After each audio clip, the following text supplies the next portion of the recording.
Don't play with it, don't be dishonest. Hey, still not understanding. Coucou tout le monde, j'espère que vous allez bien. Aujourd'hui, on se retrouve dans la partie numéro 3 de notre série Comment activer un réel changement en nous. Je suis super contente et super excitée de filmer la suite. Tout simplement parce que je m'y donne à fond.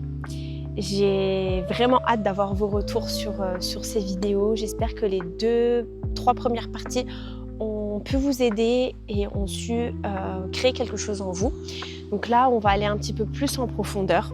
Dans la précédente partie, on a pu voir comment créer un vision board et quelle était son importance. Maintenant, le vision board, c'est super en tant que support. Et aujourd'hui, on va un petit peu plus rentrer dans le vif du sujet, dans l'action, dans comment accéder à vraiment ce qu'on veut. Pour activer un changement en soi, activer une nouvelle version de soi, donc on a pu voir un petit peu qu'il fallait créer un idéal. Et cet idéal, on va commencer à essayer de s'y approcher. Quand on parle d'un idéal, on voit forcément une ou plusieurs personnes qui nous inspirent. Par exemple, je dis au hasard Uda Katan. Uda Katan, quand on la voit, en tout cas ce qu'elle montre sur ses réseaux, ce qu'elle montre de sa vie, son parcours, etc., on se dit quand même il y a quelque chose, même si à 100% elle ne montre pas ses déceptions et la dureté des choses. Et quand elle montre son résultat, on se dit c'est ça que je veux, c'est vers ça où je veux m'approcher. Maintenant, comme ce que j'essayais de vous expliquer un petit peu avant, j'aime pas me mettre dans une catégorie. C'est-à-dire qu'en fait, on n'est pas ou ça ou ça. On peut un peu créer notre vie. Donc si demain, ce qui vous inspire, c'est avoir de l'argent, mais dépenser cet argent dans la nature pour s'occuper de vos animaux, s'occuper de causes un peu plus naturelles. Si vous voulez avoir de l'argent pour ouvrir des business, mettre de l'argent dans l'immobilier ou des choses un peu plus matérielles, vous êtes vraiment libre de faire ce que vous voulez. Le but étant d'avoir une ou plusieurs inspirations de vie, ce qui nous attire. Ça, par exemple, non, je veux pas du tout. Ça, par exemple, ça peut être une bonne idée. Et en fait, ce qu'on va venir faire, c'est un peu peut-être scolaire, un peu protocolaire, je ne sais pas, mais en fait, ce qu'on va venir faire, c'est un petit peu analyser le rythme de vie de ces personnes ou de cette personne qui nous inspire. Par exemple, Uda Katan, CEO de Uda Beauty. On va peut-être un petit peu aller dans son contenu personnel. Qu'est-ce qu'elle fait? Qu'est-ce qui rythme ses journées? Ok, elle va à la mosquée pour prier, elle fait du sport, elle fait ci, elle fait ça. Peut-être qu'elle va un petit peu plus parler de son mindset par rapport à son business. Comment elle se situe, quel est son mindset par rapport à sa vie, tout simplement.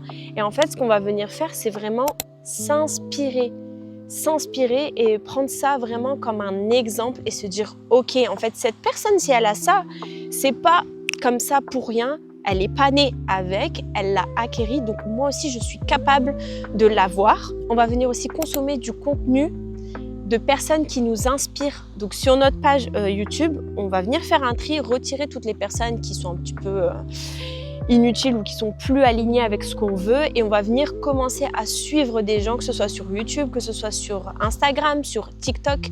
On passe énormément de temps sur notre téléphone. Il faut absolument que les personnes et le contenu qu'on consomme soit inspirant pour nous. Ce que vous voyez de vos yeux vous donne envie, donc vous donne cette sensation dans votre corps. Et encore une fois, comme ce qu'on a dit, quand vous avez cette sensation dans votre cœur, qu'est-ce que ça fait? Ça crée une énergie autour de vous. Ça peut créer de la motivation, ça peut créer de l'inspiration, ça peut créer quelque chose de nouveau en fait. Ça va vraiment changer votre aura, changer votre dynamique. Donc c'est pour ça que c'est très important de consommer du contenu qui est vraiment inspirant. Perdre son temps sur les réseaux sociaux à regarder des personnes faire du slime ou des choses comme ça, ça peut être cool aussi pour se détendre et se relaxer. Mais honnêtement, si on consomme 90% de notre temps à regarder ça, on va devenir une larve, on va rien faire du tout et on va faire du slime toute la journée. Donc le but, c'est d'être ce qu'on voit. Plus on regarde et plus on devient.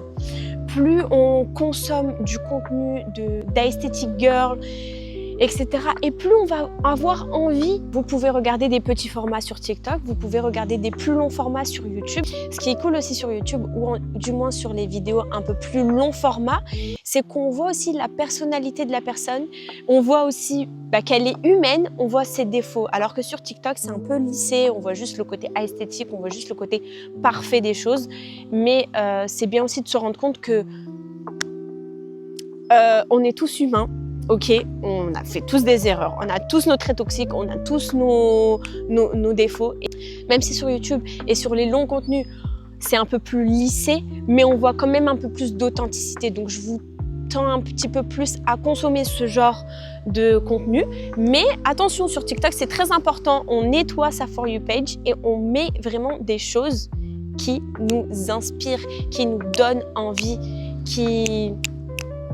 Au-delà de nous donner envie, on essaye de reproduire ces choses-là. Je ne sais pas si vous avez un petit peu vu ça sur les réseaux, mais c'est un petit peu romanticizing your life. Genre, vous allez manger par exemple, et au lieu de vous faire juste un petit setup assez bâclé, vous allez un petit peu mettre des fleurs, mettre une ambiance un peu cosy, etc.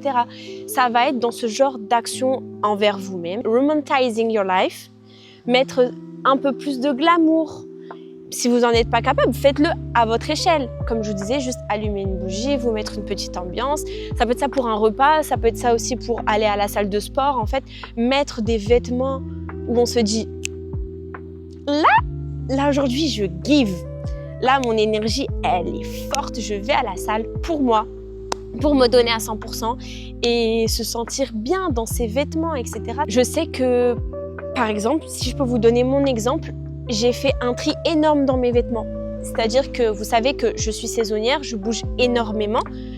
Mon style change tous les 6 mois. J'ai un style pour l'hiver, j'ai un style pour l'été et ça change tout le temps. Et en fait, un jour, je me suis posée et j'ai dit « Ok Céline, franchement, ça va nulle part.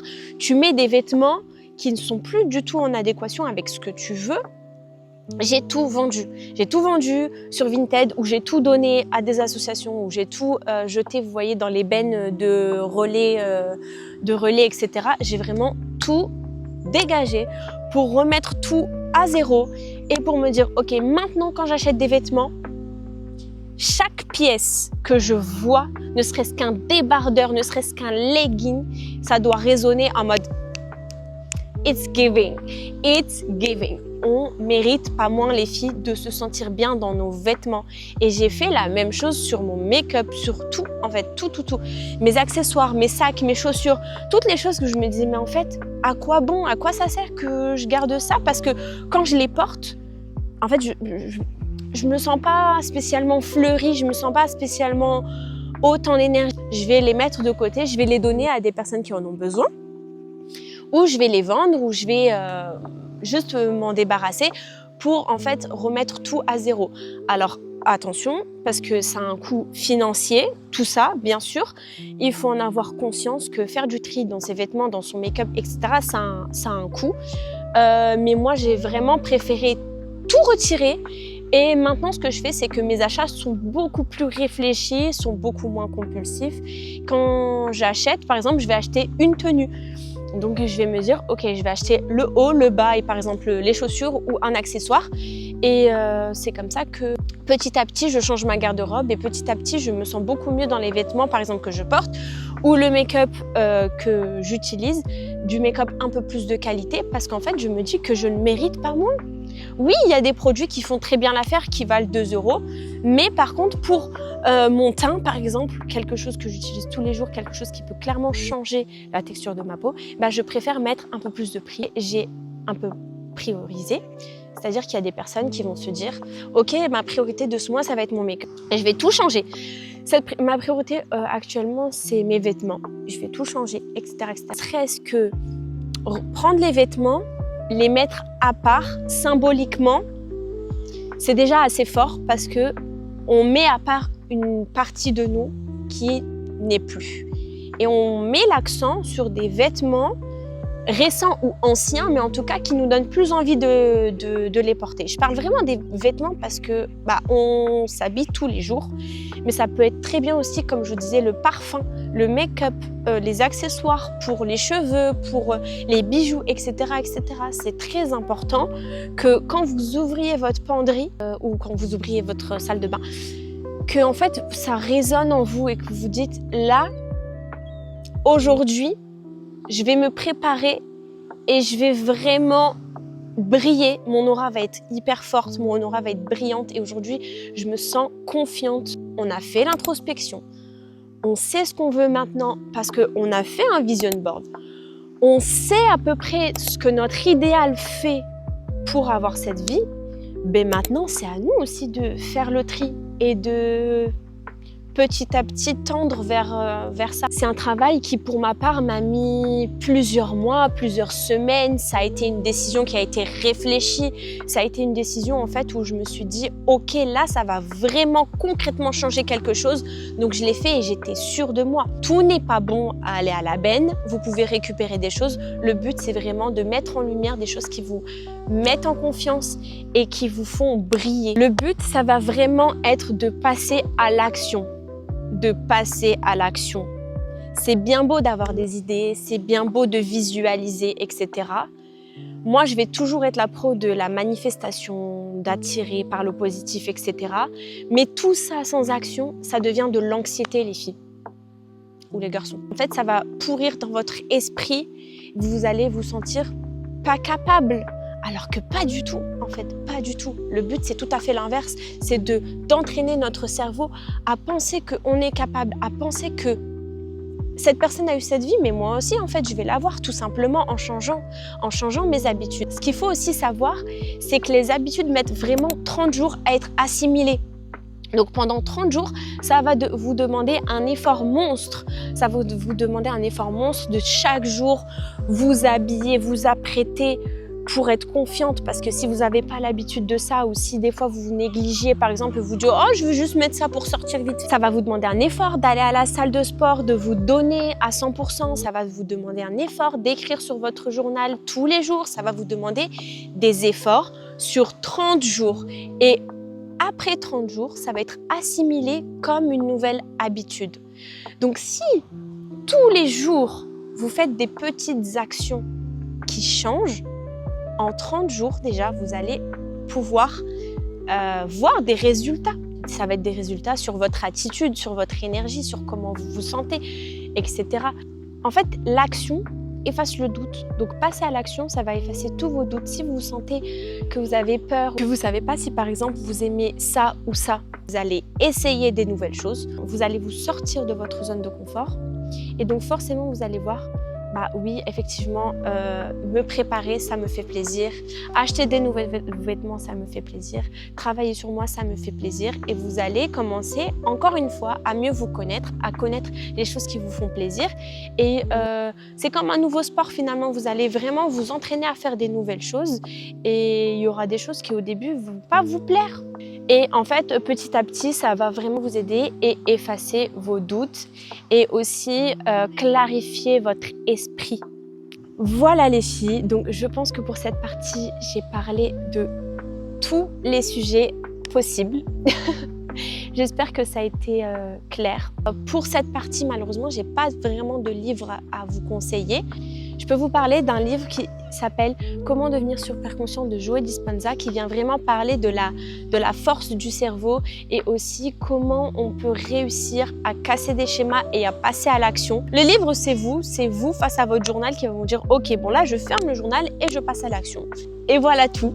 Donc, j'espère que cette partie vous a plu. Encore une fois, si vous avez des questions, si vous avez des choses, si vous avez des exemples concrets de votre vie dont vous avez envie de me parler, vous pouvez soit me les laisser en commentaire, soit m'envoyer un message sur Instagram. Je suis encore une fois là pour vous. Le but, c'est d'avancer petit à petit, tout en douceur, ensemble, main dans la main. Et je vous dis à la prochaine vidéo. Bisous!